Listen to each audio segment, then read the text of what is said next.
Nga pare, kanina pa kita pinagmamasdan sa tabi. Ang saya-saya mo ngayon ah. Ngayon lang kita nakitang gano'n ah. Hindi naman. Bakit? Bali, bumili kasi kami ng aso nung nakaraan. Oo. Natutuwa lang ako kasi, tingnan mo pare, oh. Oo nga no. Tingnan mo sa video, pag sinabi kong sit, umuupo, di ba? Oo nga no. Pag sinabi kong jump, tumatalon siya. Tumatalon. Pati roll, alam niya pare. Kaya di ko masyado tinuturuan, pero parang nagigits na kagad yung ibig kong sabihin. O di ba nakakatawa pare? Diba? Bihira lang yung ganun. Yan lang ang kayang gawin ng aso mo pare. Bakit? May aso ka din? Oo naman pare. Gusto mong pakitaan kita ha. Brownie!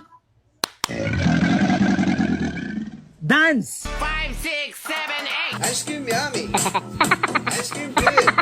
O, di ba pare? Oo pare, ibang klase yung aso mo ah. Sabi ko sa'yo pare, mapapaya ka lang.